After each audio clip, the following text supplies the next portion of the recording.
Alibaba has, in fact, filed for its IPO in the U.S. This just crossing right now. We're going to have more perspective on this. Of course, Alibaba, the much anticipated IPO from China, the Chinese company that's quite a combination, if you would, between Amazon, eBay, and Google.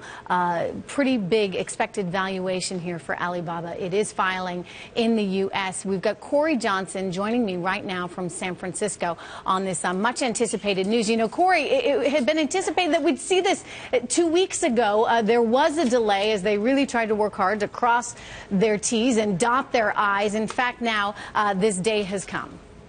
Yes, an entire plague of, like locusts, lawyers all over the Alibaba IPO trying to get this thing ready for filing. This, of course, could end up being one of the biggest IPOs. Could be the biggest IPO ever. We'll see what kind of market cap it generates. What would give it that market cap? Well, numbers like this. 2013 revenues of $4.7 billion. I'm sorry, correction, $5.6 billion. The filing, now I still don't have the filing. I'm just looking at the headlines as they're crossing here. But the deal's going to Credit Suisse, Deutsche Bank, Goldman Sachs, JP Morgan, Morgan Stanley, and Citibank. Why so many big banks? Because there's so much freaking stock to sell. These guys are all going to be working the phones to get that stock out there and to place this deal. We're going to say Jack Ma owns 8.9% of the company. That's also in this filing. So one of the richest guys, possibly the richest guy in China, about to get richer if this deal goes out the way that they hope that it will. The earnings per share, yes, it's a profitable company. In 2013 at 57 cents. We expect that it's also free cash flow generating, but I don't have those numbers quite yet. And also, you know, Cory, they're not specifying what exchange. There's been a lot of chatter about would they be on the NASDAQ, would they be on the NYSE.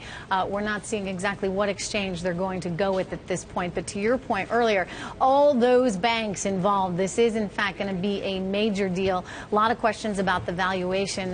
One number that we had heard was $168 billion. Yeah, and we'll see how, you know, the pricing, of course, we won't know for a long time. Another interesting number in this is that Yahoo owns 22.6% of this company. So, you know, we'll see as the valuation is kind of sussed out from money managers as we start to hear stories from their roadshow. But we can expect that this process will be a lengthy one. We've gotten accustomed lately to these kind of fast IPOs, but from the time we see the first filing till the first trade can be as short as 3 weeks. This one's going to take a while. Likely this does not appear to have, it's got full numbers for the year 2013, but doesn't have first quarter numbers. So we'd expect some updated certain point that would have those first quarter numbers. Of course, the first quarter is already well past us, but they're not fully audited and not expected in this filing here today.